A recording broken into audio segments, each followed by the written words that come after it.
Hi there, everybody. Welcome to another episode of Cloud-Based Mayhem. I got a different one for you today with Bonnie Hobson. She and her partner Jared are the Little Cloud importers here in the States. And I had a fan reach out a while back and said, you got to get Bonnie on the show. She's so passionate. She's so into it. And it's also great to get a perspective from somebody who's a much smaller pilot in stature. And she just rips the dunes. And I thought, wow, that's interesting. I don't do a lot of interviews with WAGA-style pilots, and that's certainly a big aspect of our sport. And this gal, this fan said, and what I was told, she's from the Midwest, and where they soar the dunes out there a lot, and you're going to get bored with that so fast. And Bonnie's never gotten bored, and that's what she does every day, and she's done it for years and years and years, and she just makes the best games of it, and she's super passionate about it. Bonnie cut her teeth, as you'll hear in the podcast, out in Hawaii. Is a total noob, made some crazy mistakes, had some pretty scary incidences out there, including landing in the ocean. But she figured it out, and now she's out in Muscle Shoals, or more widely known as the Dumps, just west of San Francisco, which is where one of the places I flew when I was a total noob with Emma O'Connor and his son, and we were kind of chasing each other around doing top landings and stuff. I still have really fond memories of flying out of the Dumps. So yeah, usually we get pilots on who are sending huge lines or competing or in the X-Alps, that kind of stuff, and this was a totally different conversation and wicked fun. Her journey is really inspiring, and her passion is really infectious, and I found myself wanting to get out and get back into that coastal game. I don't get that out here in Idaho much. We're always trying to fly big, and often it's pretty scary, and it doesn't have to be all that way. And there's lots of different ways to enjoy this sport. Bonnie hang glides, speed flies, flies the parakites. We talk about all that. Talk about an audio version of how to use the Cobra and how to launch in high winds, and it was all just fun. So enjoy this conversation with Bonnie Hobson, the Little Cloud importer in the U.S., and I'll have links up in the show notes to all her amazing videos. She has a great YouTube channel. You can check out all of that. And happy holidays, everybody. Enjoy.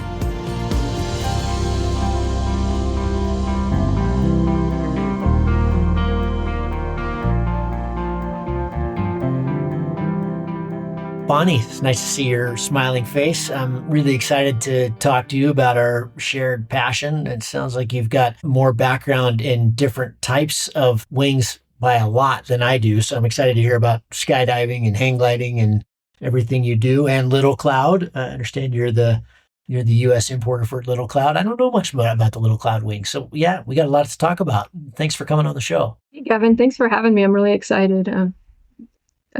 It'll be fun to talk to you about everything, actually. And I thought you were out in the Midwest because you've had several people actually reach out to me in the last couple of years. You got to get Bonnie on the show. You got to get Bonnie on the show. And the most recent was, I understand, bought a wing from you out in the Midwest and then came out to California and did some flying with you. But you're Muscle Rock. Where are you doing your jam? Yeah, ironically, I grew up in the Midwest. I grew up in Indiana, and yeah, I live in California now. Muscle Rock is 5 minutes away from the flight park, so I'm there every day that it's flyable. So I get to fly a lot. I'm not familiar with Muscle Rock. So where is it? What kind of flying? It's a coastal ridge, so it's also known as the Dumps. A lot of people know it from that. It used to be a dump. Okay, I've flown the Dumps. Okay, yeah. Gotcha. Yeah. I thought that might ring a bell. My first 2 weeks of flying, I went through the Dumps and flew Pacific, and that's so yeah, I live right by there, and I'm there all the time. So okay. And you fly a lot of different canopies. Yeah, so I started paragliding in 2009. And when I was a little girl, I think all of us have that in us. I wanted to fly something somehow. I didn't know what. I thought flying planes was not very practical. Logistics were hard. It's expensive. A lot to learn, things like that. And actually growing up, I grew up in Indiana, like next to cornfields, but my neighbor had a plane, and he had a small airstrip in between the cornfields. And every time he took off, I was like, wow, that's so cool, So it was always a part of me. And then in 2009, I bought a one-way ticket to Hawaii. And my first day on the island, I saw them paragliding at Kahana. And I looked up, I go, what is that? I want to do that. And went on a tandem and then took lessons, and I was hooked ever since. So, but yeah, since then but while I was in Hawaii, I went on a tandem hang gliding flight with Dave Godo, best in the world, you know. I was excited about that, but again, I didn't think it was very practical and logistics and things. I never thought I'd get into hang gliding. But, fast forward years later, 2021, I took my first lessons in hang gliding. I've also dabbled in skydiving. Also on the island, I took my first tandem skydive. And Good God, this trip to Hawaii was a big trip. it was life changing. There was something part of me, like I just got off a long relationship and something was changing in me. Something needed to change. I was bored in the Midwest, drinking too much, and I was like, something's got to change. I need something to find another passion. And there it was. Yeah, it was there all along. So, Hawaii was amazing. I ended up living there for 4 years, and I flew a lot. I flew as often as I could, and flights were long there because you could just stay up forever. So 1 to 3 hour flights were very common when I was very new. So I got a lot of flying time in. Did you move there right after that trip, or was this kind of a wholesale, yeah, previous life, start new life kind of thing? I bought the one-way ticket and moved there, and I ended up staying for 4 years. So it was a pretty cool experience. It was pretty special. Did you ever get any kind of island fever, or did it ever become, this is kind of feeling like Indiana, or was it always just stayed special? No, I mean, it was hard to because it's kind of expensive to get on a plane and leave when you're living there. You're not making much money. And so living was hard because everything's really expensive there. It's a beautiful place to live. But it was a really special time. I met a lot of great friends, and the Hawaii Paragliding Association is the best in the world. They actually had a few write-ups in Yushba magazine about their camaraderie and their hospitality and their ohana, their family. You go visit the island and they take care of you. Yeah. Because that's a special crew over there. They're awesome. Yeah. What was the initial hook? What was that? You said you did a tandem. What was we all kind of have this different experience right off the bat that can be pretty compelling. Right. So like I said, I knew something in me wanted to fly. I didn't know what. So I initially thought, maybe I'll become a tandem skydiving instructor before I knew what paragliding was. And growing up in the Midwest, I actually did see a couple paramotor pilots, but I never thought I would be able to do that either. And I just didn't really think about it too much. But as soon as I saw paragliding at Kahana, I was like, that's it. I know that's what I want to do. And so then I just started taking lessons, right? I finally met them and I was like, how can I learn and how can I become an instructor, which I never ended up doing, but I'm a tandem instructor now. And I like to mentor and teach as much as I can on the ground. I don't feel comfortable in my heart to have someone else's safety in my hands. So I'm really careful about when I mentor, things like that. What kind of ways do you mentor? What are the things that you've seen in your own flying that help you teach flying, even though you're not an instructor? I'm putting that in quotes, but yeah, what's that kind of looked like for you? Yeah, so 3 years into my paragliding, my mentor came to me and was like, look, your ground handling sucks. You need some work. And so I was like, will you help me? And he said, absolutely. So every day we would spend at least an hour on the beach at Kahana in strong wind, ground handling and skiing and popping over and boosting and having all this fun. It's 3-dimensional. And it was like all these elements that I didn't know existed in kiting. When I first learned to fly, I thought kiting was just get it over your head, look up at it and stare at it. And you're like, oh, I'm doing it. It's not all about that. It's all in your hips and it's control and it's, just being ready to know what's coming, like the strong wind, So, so I want to pass that on after he taught me all that. So Muscle Rock has some strong wind, and there's a lot of students that come out that learn from the mountains and no wind, And so I like to teach just like a little bit of kiting tips. It goes a long way. So, but also I'd like to do site intros and show you where you can fly here. You don't want to go over there, things like that. So that's easy for me to do. I'd really enjoy tandems in general, so I'm happy to do that and pass that along. And is your kind of passion for flight more soaring, coastal stuff, XC, acro? Where do you fit? So the one thing I like about flying is landing. So I have a lot of fun. Like at Muscle Rock, we can top land everywhere. So lots of different places, I mean. So I Yeah. have a lot of fun with that and challenging myself. Where can I land? And sometimes we play a little game called like top landing horse. And, so we'll follow each other around and someone will land there. I'm like, okay, I'm going to land there too. Or Mm. top landed all the different takeoff spots and the top of Green Monster as well. And so that's the hardest one. But we'll fly down the range and top land like stables close to Fort Funston or down south is Chit Chat Cafe. There's a little dune there. We can land and, um, get coffee and warm up. And the trick here is to fly back with the coffee in your hand and sipping it as you're flying along and then land with it. And so, yeah, besides the top landing, I love like coming in and swooping landing and having fun, coming in really fast and just seeing how far you can swoop. So I love working on that. So the thing about flying and all the different dimensions of it is you're always learning. So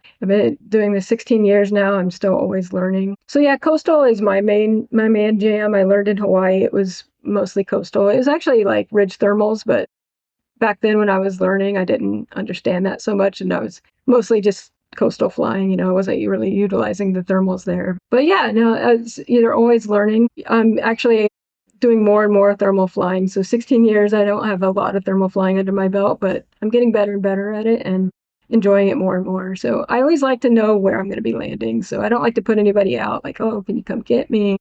And do all that. So I'm getting better at it. So XC, yeah, that's you kind of never know where you're going. So that Right. that'd be trickier. I remember flying the dumps really early on, and I was out there with Enlo, and his son was, I don't know, 10 at the time. He was pretty young, and we would just play follow the leader, which meant I was following him because he was a much Mhm. better pilot. I was 2 weeks in, but I loved that. That was so fun to just get in the sky for 30 seconds and then land where he landed and then take off again and just follow him around. That was great fun. Where I live now, we don't do that. We live in Idaho. It's all big XC and we never get kind of those kind of conditions. So I'm kind of jealous.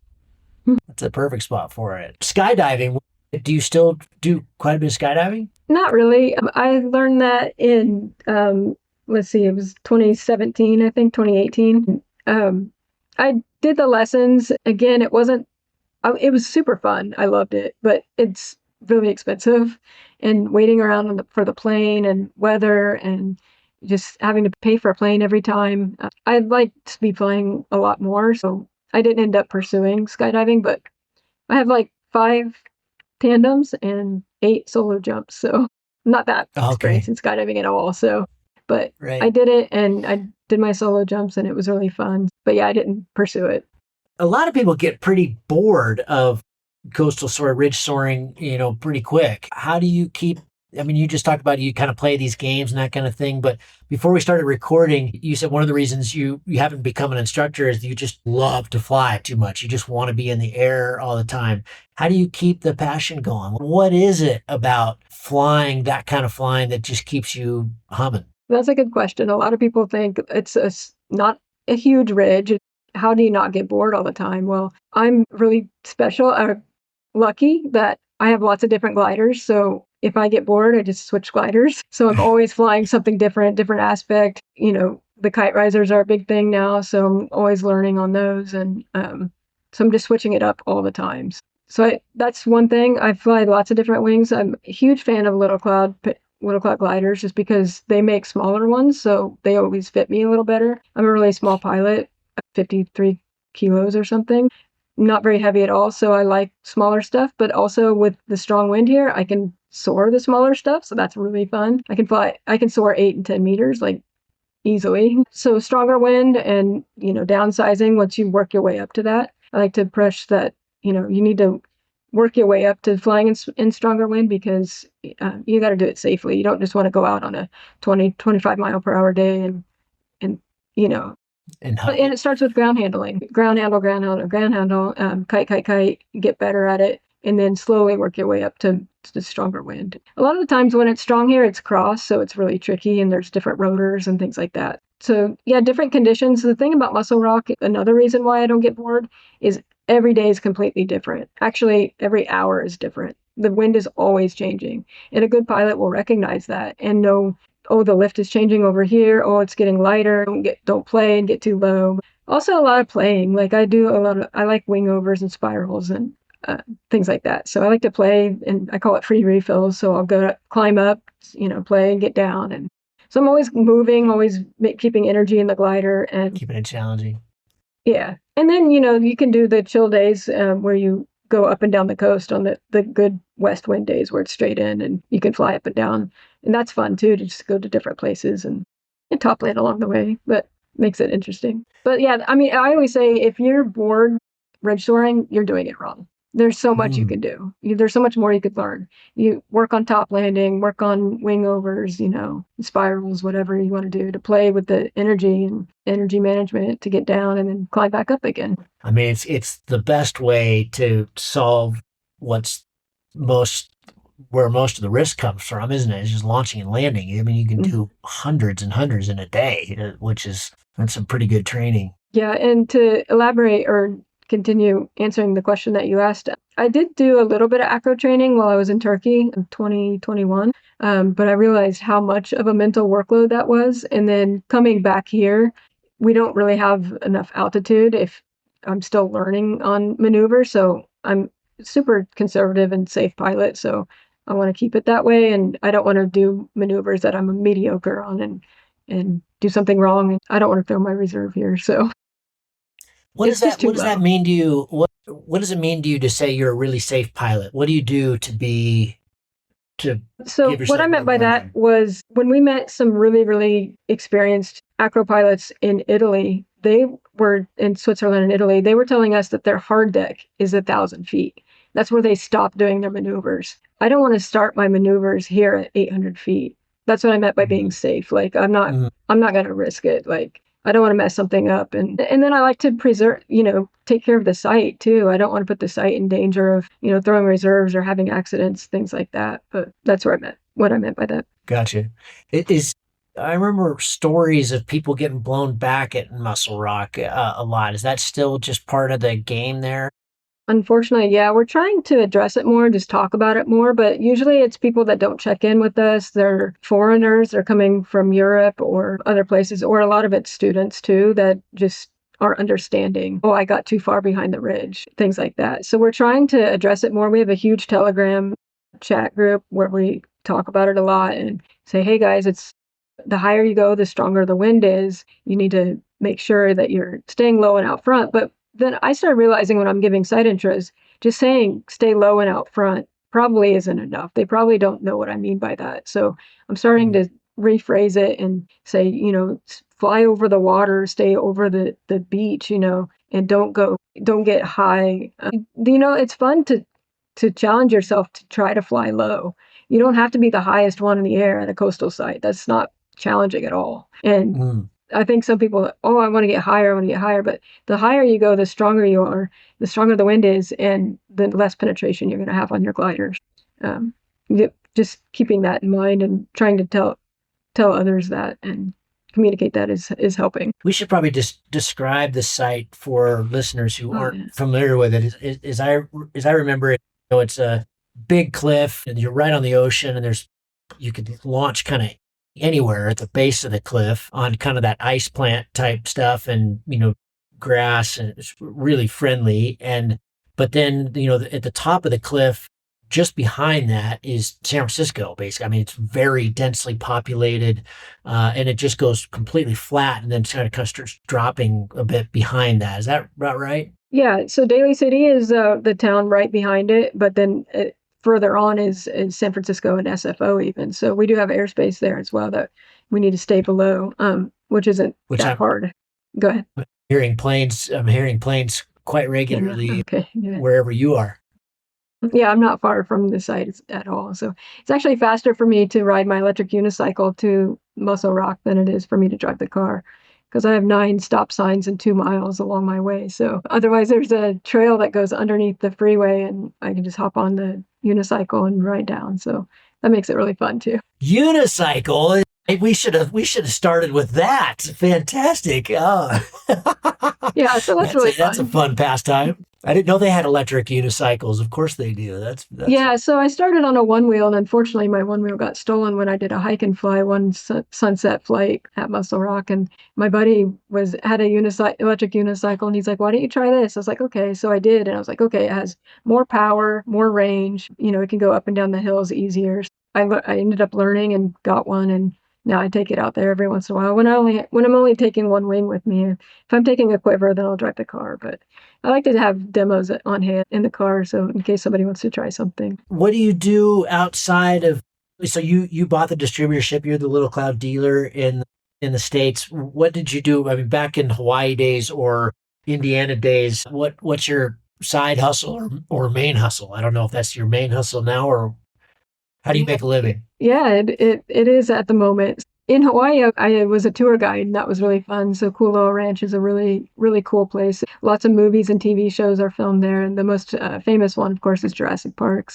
That's where it got its fame. It was a beautiful spot. When I just here, I actually got into dog walking and dog training. So that was my side gig for a while. But last year, I recently stepped away from that, and I did that for 5 years. And I stepped away from that to focus on Little Cloud USA because I purchased that. Jared and I purchased that from Jeremy Bishop 2021. So I like to be able to travel around and offer demos and try the wing and try to, sell Little Clouds. So with that and flying tandems is what I'm doing nowadays. Tell me more about Little Cloud. Is it? I think a lot of people aren't very familiar with the brand. They Yeah. make small gliders and they're a hmm smaller brand. If they got a whole parakite line now too, hmm that looks pretty Yeah. wild. That looks But fun. yeah, yeah, you got to try it. It's fun. So yeah, Little Cloud, it's a small company. So Tom Bordeaux is from France, and his wife now is they run the company. And Tom does everything. He from testing the gliders to making them, and the factories in Sri Lanka. But he's based in France and Brazil. So part-time France, part-time Brazil. His wife is Brazilian, and so it's a small company. He doesn't advertise very much, and I got hooked on it. When I moved here to Muscle Rock, I actually got my first Little Cloud. It was a Goose and it was 21 meters, but it was a fast 21 meters. So it was trimmed a little faster. So I could actually penetrate on stronger wind days. And then he ended up making like a 16 meter. And that I found was my everyday glider. That was my full size. And I was Mhm. like, this is amazing. Like I'm heavy. I can penetrate. I can fly in stronger winds. And then from that, it progressed to smaller and smaller. And so he actually made like a 10 meter and I could soar that. So yeah, he makes from 8 square meters to his biggest glider is 27 square meters, I believe. He doesn't just make small wings, but they're trimmed faster so that smaller pilots can penetrate. So that's what makes it kind of special. And yeah, they're not well known, but they do. He makes a wide variety from beginner wings, which is the GT, to a little more advanced is the Gracchio. After that is the Urabu, and that's kind of their XC gliders. That's what I'm flying right now on it as when I do thermal flying or go to the mountains. And then the Parakite wings is the Puffin. The Puffin is cool because all Little Clouds, he made little kite risers that you can integrate to any of the Little Cloud wings. So you can even Mm. put them on the cross country Urabu and fly it in strong winds, and it's really fun. You have all the speed at your hands. So I call it speed at your fingertips. So all the Mm. speed range is in your hands. So it's derived from kite surfing. Tom actually started in kite surfing, so it was cool for him to bring it over, make these transitions to just adding it to any glider. So they're modules, so you can change the risers out and make it standard or add the kite risers, which I like when it's stronger wind. I like flying kite risers in strong wind. Mm. But yeah, you can put them on any one of them. And so the Puffin is my all-time favorite glider. I could fly it in lots of different conditions. Now I have a 14-meter Puffin V2 Proto, which has been working for me in many conditions. Even it was like about 8 to 12 miles per hour a couple of days ago, and I was soaring with all the full-size gliders, and it was no problem. Mm. I was doing free refills. And so they're not only just small, but they're efficient too. When you're launching in really heavy wind on a parakite, what's the difference? Are you still doing cobras and that kind of thing, or you can just kill it a lot easier like a kite surf kite? Yeah, I don't really need to do a Cobra. I do sometimes. Otherwise, without kite risers, I'm always using a Cobra. But kite risers, because the speed is there, and Tom has done something different with the profile of the gliders. So the Lamouette, which is the dedicated kite riser wing, has semi-closed cells. So it actually doesn't pull you when you pull the glider up. So you want to pull it up with some speed and some power and get it in the air. But once it is, it's not pulling you at all. So we go hands up and then you're adding more speed to it. So it doesn't really pluck you or it shouldn't pluck you. It doesn't effectively pluck you as much. And so you're sinking your hands and you're just taking off. Yeah. Yeah. So you put your hands down and you can pop away. So it's pretty cool. So cool. Yeah, I got to get one. They look yeah. so Come cool. out here and try one. We'll show you how to, yeah. Yeah, it's not too far, so I'd love to. That'd be great. Well, what's the community size there these days? On a normal day, what are you seeing out there? Probably like on a normal day, probably about 10 to 20 pilots. On a really good day, we're about 40 or so, 40 or 50. Oh, wow. It's not too big, not too small. It's fun. I want to dive into a little bit more. Before we started recording, you just had this look of, when we started talking a little bit about flying, and the folks that said, yeah, I really you need to reach out to Bonnie because she loves flying so much. What is it about flying? What is it that's it's just kept your focus for what did you say, 16 years now? At this point, I think we joke that it's like a drug.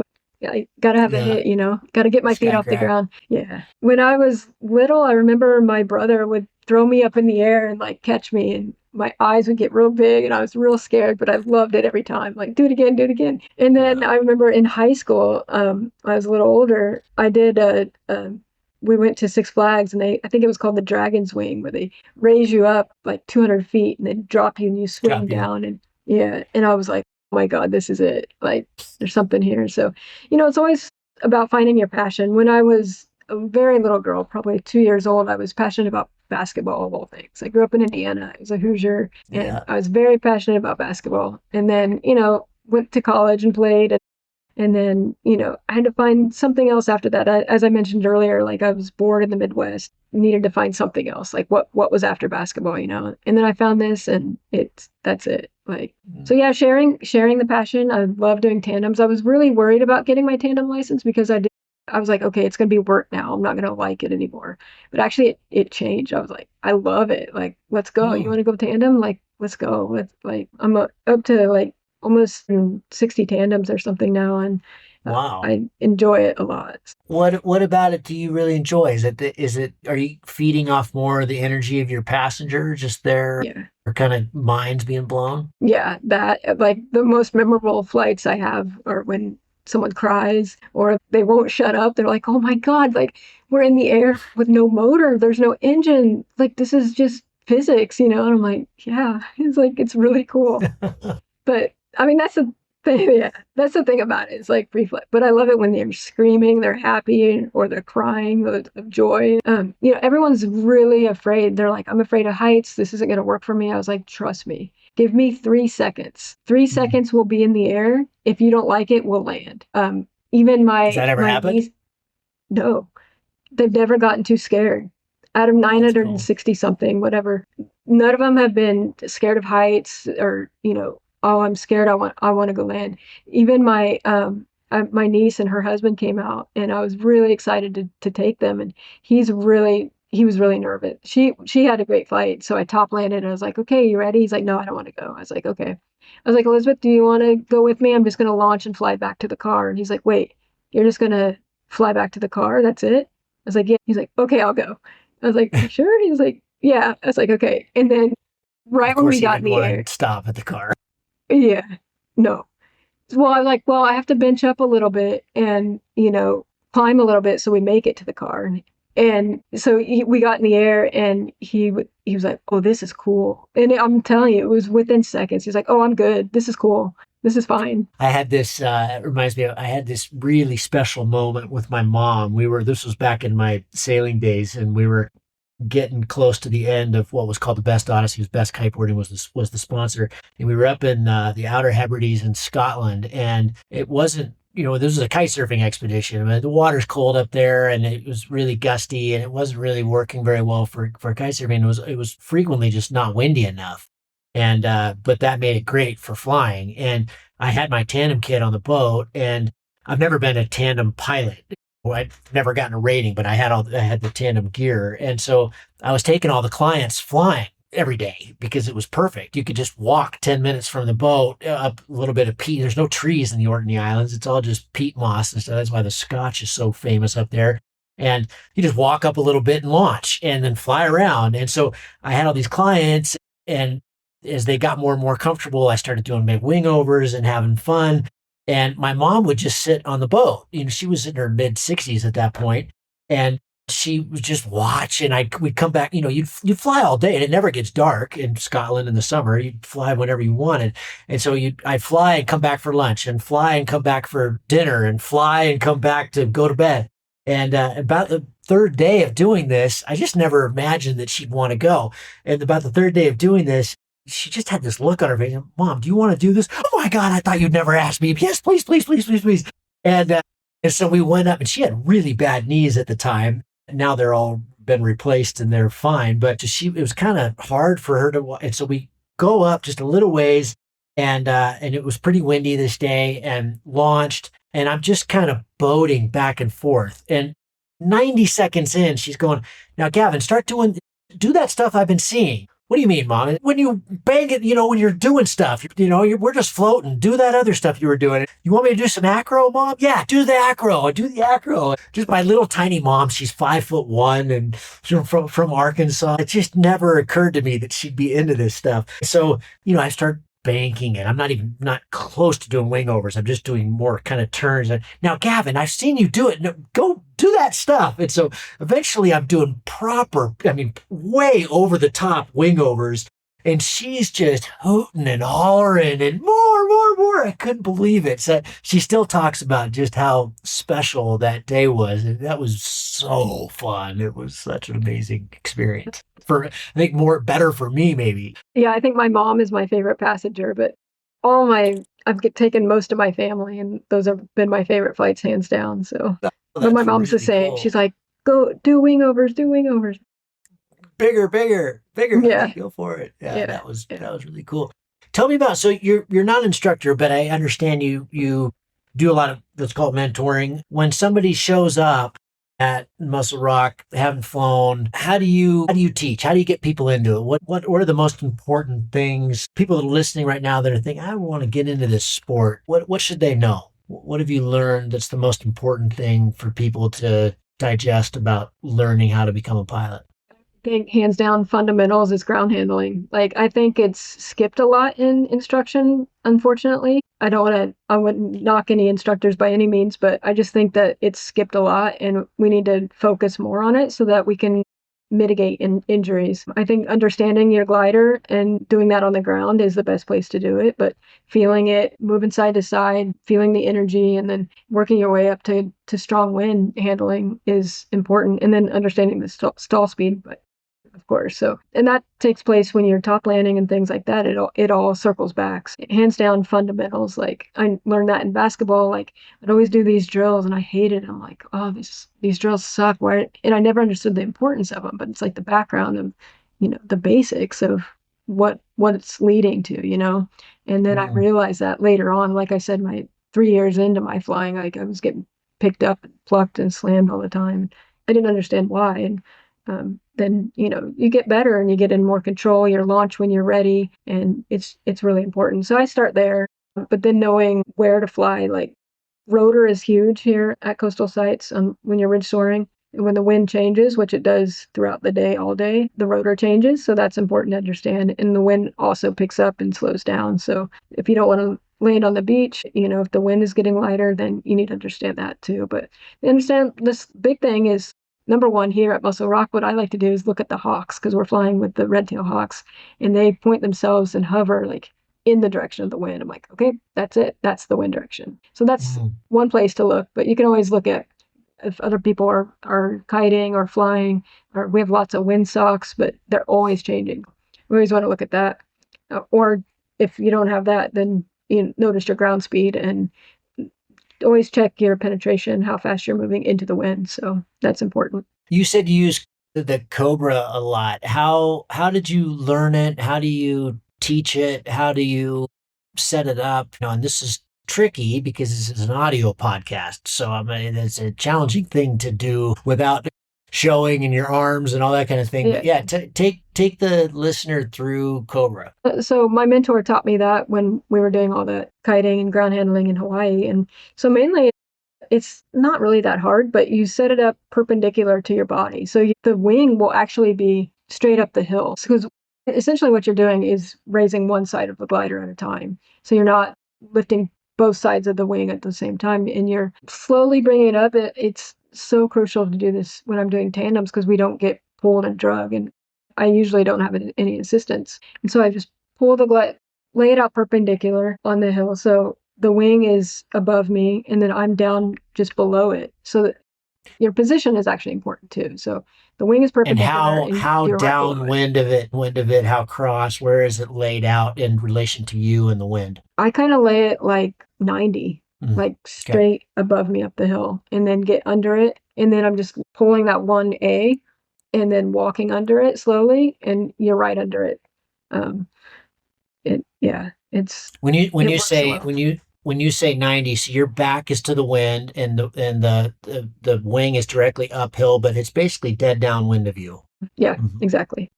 So then you don't need somebody holding it, or because I Mm-mm. used to get pretty confused with this in the beginning, say a really strong ridge, I would lay it out 90 to the wind. In other words, so the wind's off one of my shoulders. That's what you see in videos a lot too, but then somebody kind of has to hold it and tease it. And it took me a while to figure out the downwind thing. Yeah, I mean, it helps if you have a slope, like, Yeah. an angle on it. That helps a lot. Otherwise, if it's kind of flat, then yeah, you kind of need somebody to tease it. If it's a flat takeoff, it's Hmm. a lot harder for sure. Or Okay. you could like jam the A and like pull it up in the air, but give it some And force. is that just your go-to regardless when it's really strong? Yeah, even when it's really light, I'm usually doing a Cobra. You just pull up one side and walk under it, and it's pretty smooth. Yeah.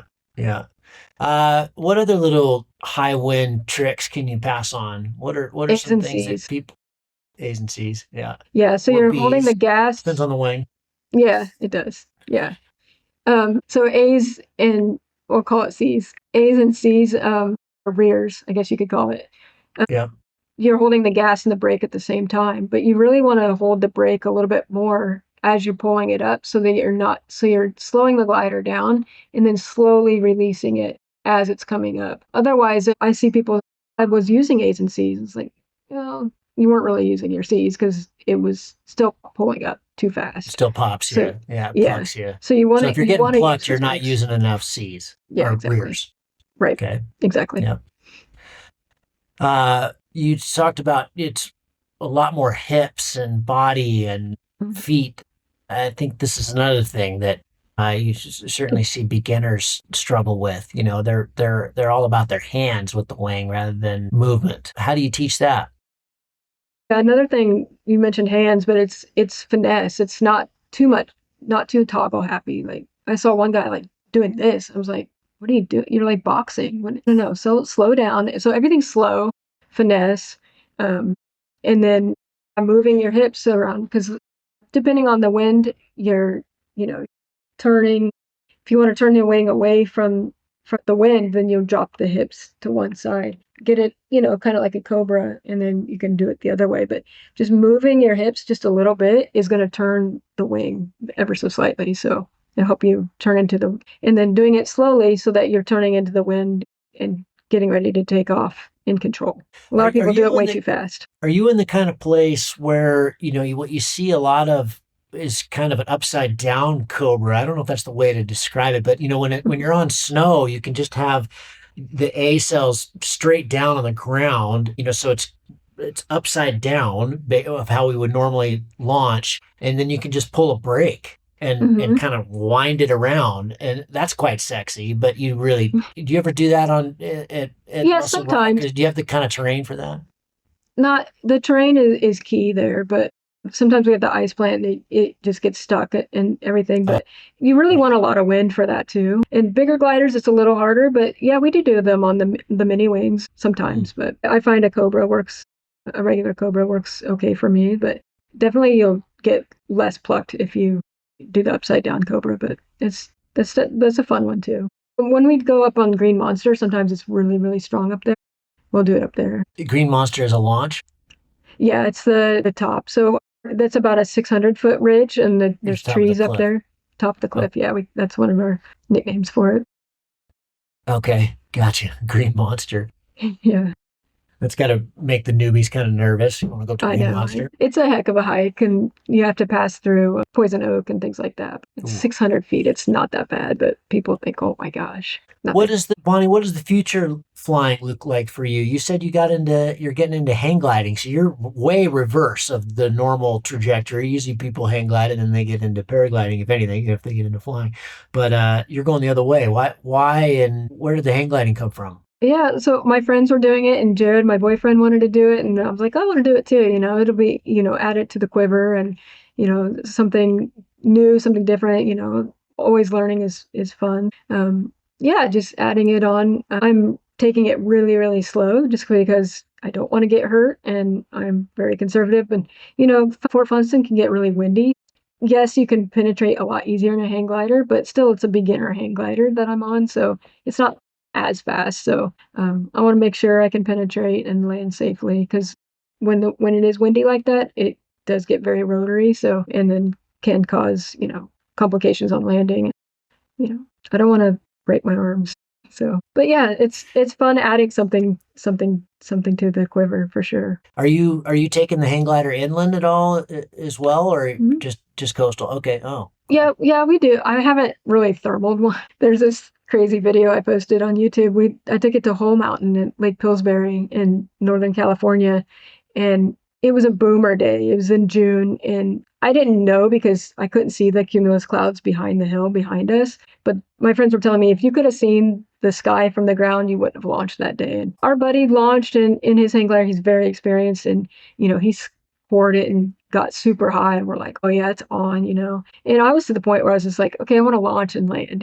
I just want to get my practice down and fly in the mountains. And I launched. Oh my God, I went up in the thermal. I'm also light on the hang glider, of course, because they don't make them small enough. But so 145 square feet, and I went up, and then I fell off the backside of it, and I went down. I was like, oh shit! And I just like knew I had to stay in control, because I could have like flipped over in it. I was like, Yeah. look at the LZ, and I'm like pointed myself to the LZ, and I was like, fight it, fight it, fight it. And I just flew through that thermal. It was so big. I was so scared. Everyone was so scared. They're like, oh my God. And so I went down, and it took me 17 minutes to land. That's how far away the LZ was. I was like, oh my God, I just went down now. But so, yeah, I mean, that was one of my scary stories, but it was fun. Nothing worse than being in the air and wanting to be on the ground. Yeah, exactly. Where did you get this conservative slash safe modus operandi? Where did you get hurt? Did you have an accident, or is this just ingrained? Yeah, I got really lucky in the beginning. Like, I probably should have died multiple times. Everybody watching me thought I would die because, I wasn't in control, as my kiting wasn't any good. And I was very, very ignorant coming into the sport. I was very, like, I bought this one-way ticket to Hawaii. I'm gung-ho. I'm excited. I want to change in my life. And Oh, this was stoke, it. no fear. I had zero fear. Like, I didn't understand the fear or what could go wrong in this sport, because everyone around me is flying. Some people make it look easy. And I just didn't understand. I was excited. I came off as cocky, but that wasn't it. I was just simply ignorant. Like, I didn't know any better, and I was excited. And so I had some crashes for sure, and I landed in the water in Hawaii, and I had some crazy stories, but I survived them. I laughed them off, but that came across as cocky. Like, you're not understanding the Yeah, she's stop just stupid. laughing at yourself. Like, look, open your eyes. Like, look. And now I look back, I'm like, oh God. And now I'm that person. I'm like, oh, what are you doing? You idiot. Like, you need to be safer about it. And so now I'm like, I'm a little too serious when it comes to the sport, but I don't want to see people get hurt. I've seen a lot of death, especially coming into the speed flying scene. I learned to speed fly in 2017, and you just see a lot of accidents, and they can be prevented. And a lot of it is like not necessarily beginners, but inexperienced pilots doing low barrel rolls. Everybody thinks speed flying is barrel, barrel, barrel. I'm like, yeah, barrels are cool, barrels are easy, but you can mess them up so quickly, and it's unforgivable. Like, really, people are becoming paralyzed, and we've seen death, and it sucks. Actually, like Jared had two of his mentors within 1 week barrel roll and hit the ground and die. And that slowed him Jeez. way down. So that slowed me way down. And so when we do barrel rolls now, we just do them out away from the terrain. Like even with as many flights as I have, and I'm still a little ignorant. So I'm like, I don't know where I'm going to come out in that barrel roll. So I don't want to be low. So, I'm taking that as far as safety goes. So Hmm. yeah. Yeah, that's the problem with wingsuit base, isn't it? The rush is the ground, and the closer you just want to get closer and closer and closer until there's really zero margin, so there just doesn't leave much room for screwing it up. We're humans, we're all going to screw it up, aren't we? Miscalculations, or the wind changes and you don't expect it, things like that. Yeah, yeah, yeah, yeah. Okay, you mentioned that you had some pretty scary stories. Tell me the scariest, and also tell me your best flight, and that's a hard one, I know, but if there's something that's just sitting in the back that keeps the fire alight, what? Scary was my 25th flight, actually, so it was really new. And I got blown over the back at Makapu in Hawaii. And I ended up going. I've noticed that the terrain was going in front of me. I was like, that's kind of weird. And I got on the radio. I'm like, hey guys, I think I'm going backwards. And they're like, push your speed bar. I'm like, okay, that's not working. They're like, okay, go across the wind. I was like, nope, still going backwards. It's not working. They're like, turn and burn. Like, you got to get out of here. I was like, oh shit. So I was like, okay. So I turned, and I'm on this like super slow A-wing that's too big for me. I'd been flying for an hour. I had a great flight, hour and a half, and I just got too close to the ridge, like these students that I'm telling you at Muscle Rock do too. Like, you just don't know any better. I didn't know any better. And Yeah. so I turned and burned. I flew through massive rotor that felt like a washing machine. My wing was all over the place, and I was like, oh god. And I kept it open and kept flying. And I was pretty high, so when I flew downwind, I'm like going pretty far, and I'm new. I don't know what to do, and I kept flying. And I'm like, oh man, I should probably turn into the wind at some point. So I turn into the wind, and I'm still going backwards. I'm like, oh god. And now I'm over the ocean, and I'm like, okay. And I got on the radio. And I'm like, hey guys, I'm going in the water, and they're like, what? Why? Like, you passed all No, this no, no, field no, that you don't could go in have the landed water. in. Don't go in the water. Yeah, like, don't, no, no, no. And my instructor was like, okay, start unclipping your harness. I was like, okay. I was like, okay, I'm going in. And like, that was it. And because of my ignorance and stupidity, I was way out of the water. So luckily I wasn't in the big surf. Like, it was huge surf at Sandy's Oh Beach. my God. And luckily for me, there was a lifeguard on the beach, and he got on his jet ski. He knew what was happening. He's like, this idiot's going in. And so he got on his jet ski and he came out and he got me. And I was calm as a clam. And there was a turtle swimming right me. I was like, oh, hey, buddy. I'm like unclipping my harness. But I had foam in my harness. So it was like turtling me over. So I'm like trying to keep my head up. And it was fine. It was like non eventful because I was in the calm part. Like, I wasn't in the waves. And the jet ski got me. And then I was like, and he took me to shore. And I'm like, can you get my gear for me by chance? Like, we got to get it out of the ocean. He's like, sure. So he went and grabbed it and threw it on the beach, and we got it. It was fine. We washed it out, and that was that. But Oh my God, you're so lucky. You're so so lucky. so stupid. Everybody always So lucky. dies when they go in the water. That's I know. incredible. It was, yeah, stupid luck. Wow. But yeah, a couple other like mishaps I had, just reiterating on that part of it, was just trying to top land, like slamming into the hill and like jamming my ankles in, things like that. It was just things like this that were happening. I'm like, I need to get better. I shouldn't be having all these Mm. accidents and stuff. So, but I'll We like our cheap transition. mistakes, don't we? Yeah. Yeah. I never had any Mention anything. Yeah, I never had any, like, I never went to the hospital. I'm a super nerd now, and I keep a logbook on Google Sheets, and I'm coming up on 12,000 flights, and Whoa. never been to the hospital, but I had some injuries that I had to walk off for a few days and stuff. But you were asking me my favorite flight. One of those would be, because I worked at Kualoa Ranch, going cross country was super fun. But I launched Kahana and then made it across the huge bay there at Kahana Bay. It's a huge crossing. This was a special flight because I did it on a 16-meter puffin, and I didn't go back to the back of the range to get to the tallest point, which is Pu'upe, 1,700 feet or something. I did it from working my way up the front because everybody's going back there and they were getting hammered. And I was like, I don't want to do that. So, but I really wanted this flight. I'm like, I'm just going to try it. So I got up as high as I could. I was fighting it for a long time. And finally, I'm like, I'm just going to go for it.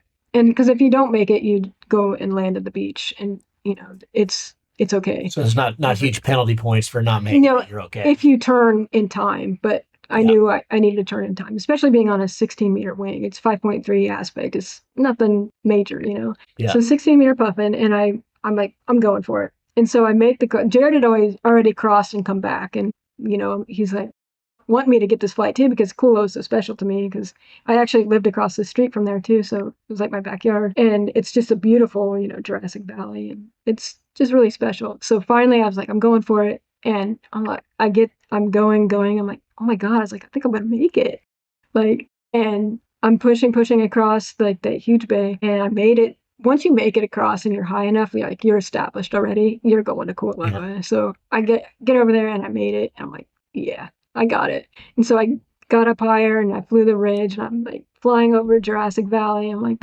which is called Ka'ava Valley.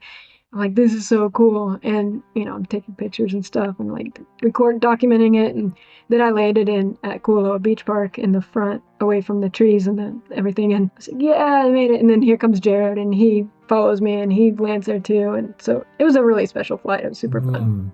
Yeah. Like I said, nothing too big, but a cool accomplishment and really beautiful. And I'll have a link up, just for those of you listening. You make a lot of really cool videos, and so I'll have a link up to your page. And those of you listening want to see some of this cool terrain, we'll show you. Bonnie, thanks. I appreciate you, and thanks for coming on the show. And I'm excited to come out and fly with y'all. It's been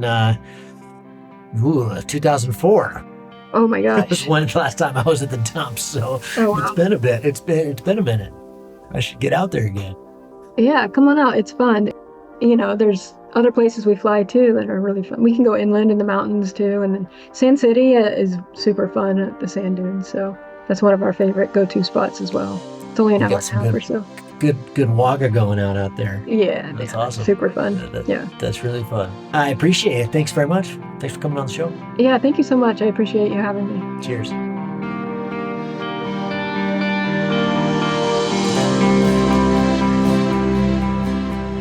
If you find the Cloud-Based Mayhem valuable, you can support it in a lot of different ways. All of them incredibly important to keep this show going. You can give us a rating on whatever platform you listen to. You can blog about it on your website or share it on social media. You can talk about it on the way up to launch with your friends. I know a lot of good conversations have happened that way, and of course, you can support the show financially. The show does take a lot of time, a lot of editing, storage, music, behind-the-scenes cost, and all we've ever asked for is $1 a show. We put out a show every 2 weeks, so if you gave us $1 a show, that's $25 a year. Quite a bit less than a magazine subscription and way less than a latte a month. You'll notice we don't have 10 minutes of advertising at the top of the show, which we get asked to do all the time, believe me. I believe advertising is a pretty toxic business model, and I want you, the listener, to know that these conversations are just authentic people giving their opinions, and we aren't being swayed by brands. But that means we rely on you, our listener. If and only if you can support the show and it doesn't hurt your pocketbook, we'd really appreciate it. Go to the website to find various ways to support the show through Patreon or other platforms where we've gone through great lengths to minimize fees so your money gets directly to us. Becoming a subscriber gives you access to all kinds of bonus information, little nuggets that don't make it into the podcast, extra content, our Ask Me Anything shows, and a lot more. We don't put anything behind a paywall and never will. If you can't afford to support the show, just send me an email and I'll set you up with an account, no questions asked. Hopefully someday you'll be in a position where you can. Thank you so much for listening. Thank you for your support. We'll see you at Cloud Base.